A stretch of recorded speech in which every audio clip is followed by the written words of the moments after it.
Assalamualaikum warahmatullahi wabarakatuh. Terima kasih untuk teman-teman yang masih datang dan mampir ke channel YouTube saya. Dan kemarin saya mendapatkan insight baru bagi teman-teman yang ingin sekali tahu bagaimana isi dari pekerjaan seorang copywriter atau content writer ya. Mereka yang membuat konten untuk suatu perusahaan, terutama startup biasanya, atau perusahaan kecil-kecil UMKM yang ingin sekali membuat konten di sosial media atau di sosmed gitu ya. Nah, saya ada video baru yaitu trik konten sosmed yang nggak bakal habis idenya. Sebenarnya triknya banyak banget, tetapi saya akan menggunakan satu trik aja yang ini bisa dipakai untuk siapapun tanpa pengetahuan khusus tentang topik yang sangat spesifik gitu ya. Nah teman-teman, sekali lagi saya ucapkan terima kasih karena di video yang ini, cara membuat content plan, ternyata saya buat 1 bulan yang lalu dan mendapatkan banyak tanggapan yang positif. Banyak sekali sebenarnya teman-teman yang ingin mencari ilmu baru, terutama tentang membuat konten ya. Jadi saya akan coba membuatkan videonya lagi, dan cara ini sekali lagi teman-teman masih saya pakai untuk di pekerjaan gitu ya. Nah caranya bagaimana? Yang pertama adalah teman-teman tentukan dulu topiknya. Topik ini sangat penting.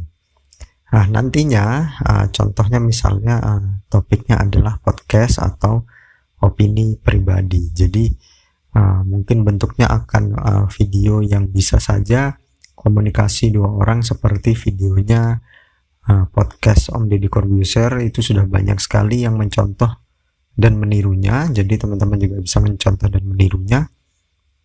Atau dia berbentuk podcast yang tunggal atau 1 orang saja gitu ya, yang mana teman-teman wajahnya muncul, kemudian ada di dalam frame ya kan, menggunakan kamera sendiri, kemudian membahas topik yang teman-teman pilih gitu ya.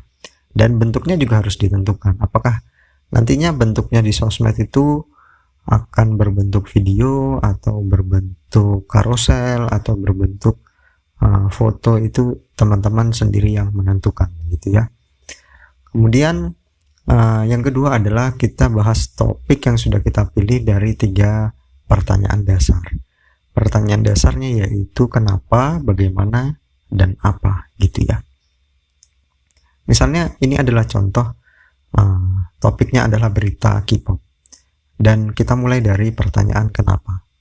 Pertanyaan ini kemudian dikembangkan menjadi kenapa sih di Korea kasus bully itu menjadi begitu heboh, dan mungkin ada yang tahu. Nah begitu ya. Jadi pertanyaan yang memancing netizen atau penonton untuk ikut terlibat. Kemudian teman-teman bisa mengembangkan pertanyaannya menjadi judul kalau mau, atau teman-teman bisa mengembangkan lagi lebih dalam. Misalnya aja topiknya adalah berita tentang K-pop, yang kita angkat kasusnya dari kasus yang kemarin hangat, yaitu kasus bullying oleh Kim Garam, salah satu personil girl band yang lagi hot banget nih di Korea Selatan gitu ya. Nah, kemudian dari kenapa itu kita kan sudah dapat awalan dari konten itu, jadi kita sudah dapat pembukanya gitu ya. Nah kemudian kita kembangkan lagi jadi bagaimana. Nah setelah kita membahas tentang kenapa ya, tentang Kim Garam itu bisa melakukan hal tersebut dan kok bisa debut gitu ya. Nah di sini kita kembangkan di bagaimana. Jadi bagaimana bisa ya Kim Garam tetap nekat debut padahal korban itu sudah mulai banyak yang speak up gitu ya. Nah itu teman-teman mulai mencari berita-berita yang terkait tentang Kim Garam dan agensinya kan hype ya.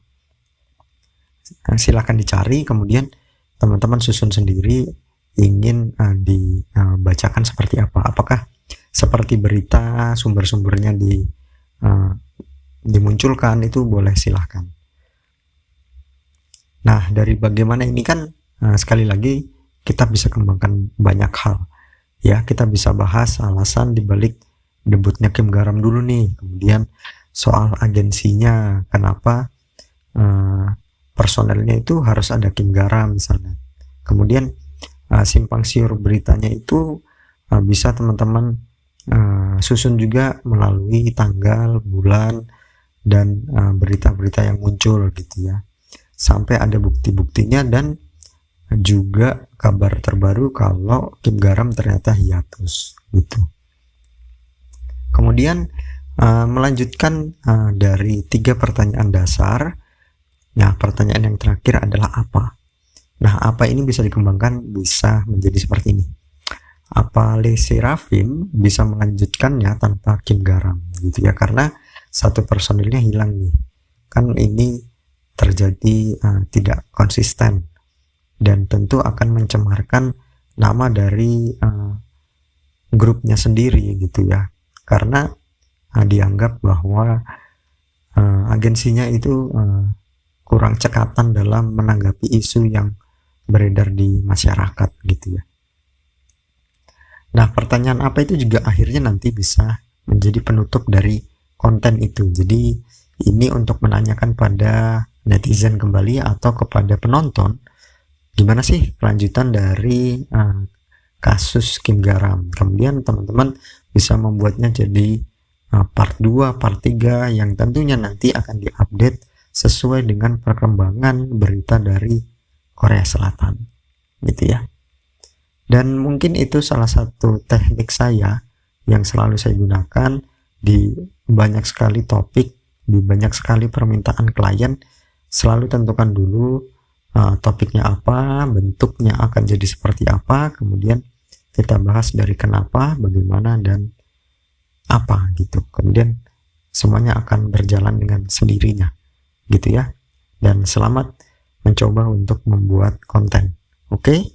Dan saya akan mencoba untuk memberikan tips konten yang lain yang mungkin ingin teman-teman buat konten yang aneh dan unik-unik gitu ya. Mungkin ini saja, kita ketemu di video selanjutnya.